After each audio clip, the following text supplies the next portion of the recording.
ఇవాళ ఉదయం 11 గంటలకు ఎమ్మెల్సీ కాంగ్రెస్ అభ్యర్థుల నామినేషన్లు దాఖలు చేయనున్నారు. సెక్రటేరియట్లో అభ్యర్థులు విజయశాంతి, అద్దంకి దయాకర్, శంకర్ నాయక్ నామినేషన్ దాఖలు చేయనున్నారు.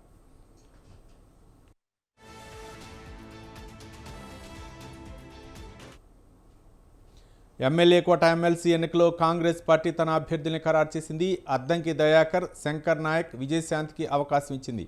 ఈ మేరకు ఏఐసిసి ప్రధాన కార్యదర్శి కేసీ వేణుగోపాల్ ఆదివారం సాయంత్రం ఉత్తర్వులు జారీ చేశారు.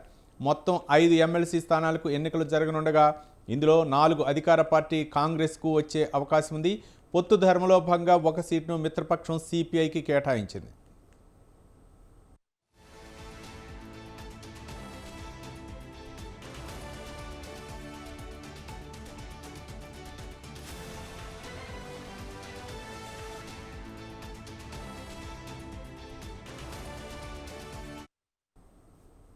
మరో 3 సీట్లో ఎస్సీ, ఎస్టీ, బీసీ సామాజిక వర్గాలకు ప్రాధాన్యమిస్తూ అద్దంకి దయాకర్, శంకర్ నాయక్, విజయశాంతి పేర్లను కాంగ్రెస్ హైకమాండ్ ప్రకటించింది.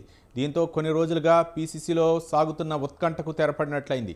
కాంగ్రెస్ పార్టీకి దాదాపు 10 ఏళ్లలో ఒకసారి 3 ఎమ్మెల్సీ పదవులు దక్కే అవకాశం రానుండటం ఇదే ఫస్ట్ టైం. ఎమ్మెల్సీ అభ్యర్థుల నామినేషన్లకు ఇవాళ తుది గడువు కావడంతో అభ్యర్థులు నామినేషన్లు వేసేందుకు రెడీ అయ్యారు.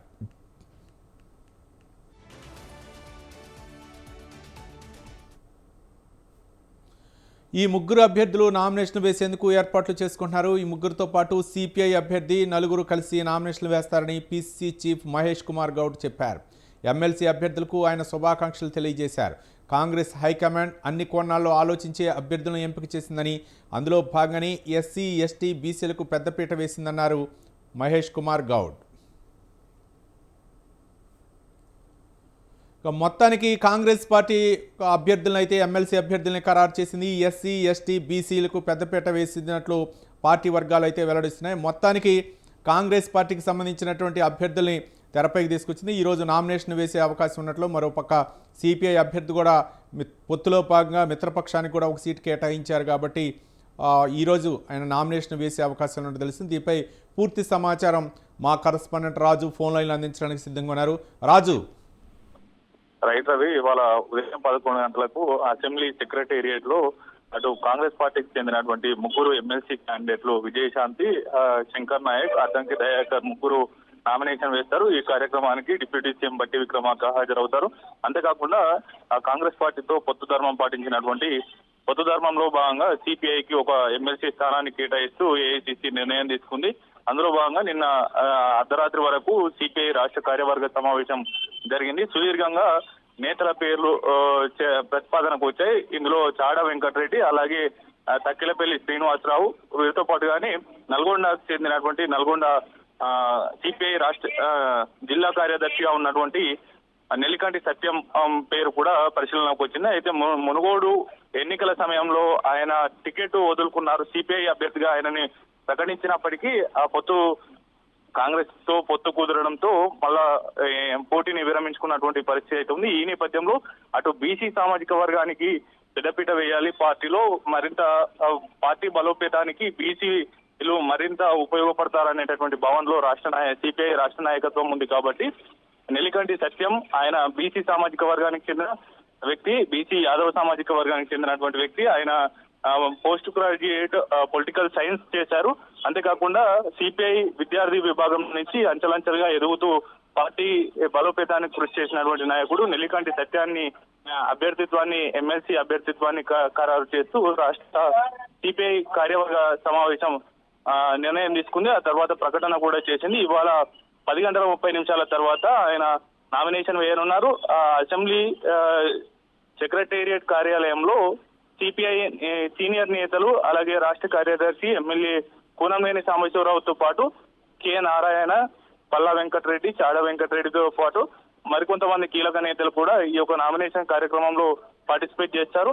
ఓవరాల్ గా ఈ యొక్క నల్గొండ జిల్లా నుంచి అటు 3 బీసీ నేతలు కూడా ఈ యొక్క చట్టసభల్లో ఎమ్మెల్యే కోట ఎమ్మెల్సీ గా అడుగు పెట్టబోతా ఉన్నారు. ఒకటి నెల్లికంటి సత్యం సిపిఐ పార్టీ నుంచి, అలాగే మరోవైపు దాసు శ్రవణ్ కూడా ఆయన కూడా ఈ యొక్క నల్గొండ జిల్లాకు చెందినటువంటి వాసి.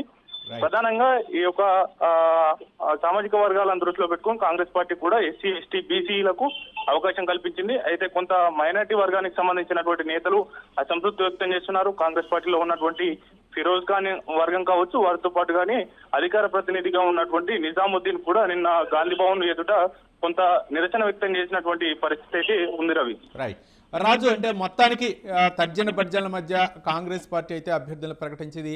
అంటే ఈ మార్కు సీఎం రేవంత్ రెడ్డి ఫైనల్తోనే ఆయన యొక్క సూచనల మేరకే అభ్యర్థులను ప్రకటించారనే ఒక వినికిడైతే వినిపిస్తోంది. మరోపక్క అంటే సీనియర్లను విస్మరించారు, అంటే పార్టీని నమ్ముకొని, అంటే మాజీలు ఎవరైతే ఉన్నారో మాజీ మంత్రులు అవ్వచ్చు, లేకపోతే 10 సంవత్సరాల తర్వాత కాంగ్రెస్ పార్టీ అధికారంలోకి వచ్చింది కాబట్టి చాలామంది ఆశావహులు ఎక్కువగా ఉన్నారు. దాదాపు 25 నుంచి 30 మంది ఆశావహులు ఎక్కువగా ఉన్నారు. మరోపక్క ఢిల్లీలో కూడా లాబింగ్ చేయడానికి విశ్వ ప్రయత్నాలు చేశారు. కానీ చివరికి అనుకున్న విధంగా సీఎం రేవంత్ రెడ్డి మార్కుతోనే ఈ అభ్యర్థులను ప్రకటించారనుకోవచ్చా? అటువంటిది ఏం లేదు రవి. ప్రధానంగా ఏఐసిసి తెలంగాణ కాంగ్రెస్ ను కీలకంగా క్షుణ్ణంగా పరిశీలిస్తున్నటువంటి పరిస్థితి అయితే కనిపిస్తా ఉంది. ఎందుకంటే గత పార్లమెంటు ఎన్నికల నుంచి తెరపై లేనటువంటి విజయశాంతి పేరును సైతం ఆ ఏఐసిసి ప్రత్యేకంగా ఆరా తీసింది. ఆమె ఎక్కడున్నారు, ఏంటి, పార్టీకి ఎందుకు దూరంగా ఉంటున్నారు అనేది కూడా ప్రధానంగా ఆరా తీసినటువంటి పరిస్థితి అయితే ఉంది. మీనాక్షి నటరాజన్ ఇటీవల తెలంగాణ కాంగ్రెస్ నేతలతో సమావేశమైన సమయంలో ఆమె పేరును కూడా ప్రస్తావించారు. ఆ తర్వాత మీనాక్షి నటరాజన్ తో విజయశాంతి భేటీ అయ్యారు. అలాగా గత ఎన్నికల్లో 2 ఎన్నికల్లో, అసెంబ్లీ ఎన్నికల్లో, పార్లమెంటు ఎన్నికల్లో టికెట్ దక్కినటువంటి నేతలు కూడా ఈ యొక్క ఎమ్మెల్సీ స్థానాన్ని ఆశించారు. వారితో పాటుగానే నామినేటెడ్ పదవుల్లో ఈ ప్రభుత్వం అధికారంలో, కాంగ్రెస్ ప్రభుత్వం అధికారంలోకి వచ్చిన తర్వాత నామినేటెడ్ పదవులు దక్కించుకున్నటువంటి పలువురు వివిధ సామాజిక వర్గానికి చెందినటువంటి నేతలు సైతం ఈ యొక్క ఎమ్మెల్సీ ని ఆశించారు. అయితే ఆ ఎమ్మెల్యే టికెట్లు అలాగే ఎంపీ టికెట్ దక్కించుకొని ఓడిపోయినటువంటి నేతలకు, అలాగే నామినేటెడ్ పదవుల్లో ఉన్నటువంటి నేతలకు అవకాశం ఉండదు.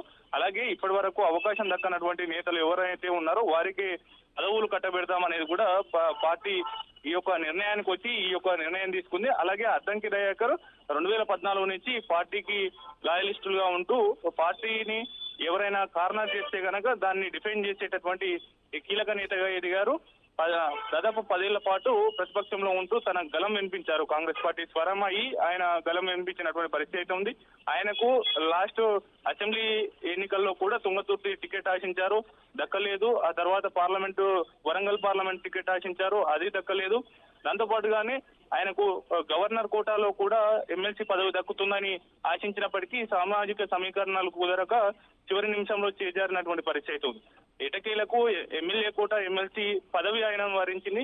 దాంతో పాటుగానే నల్గొండ డీసీసీగా పనిచేస్తున్నటువంటి శంకర్ నాయక్ కూడా 1998 నుంచి పార్టీ మండల స్థాయి అధ్యక్షుడిగా పనిచేస్తూ ఉన్నారు.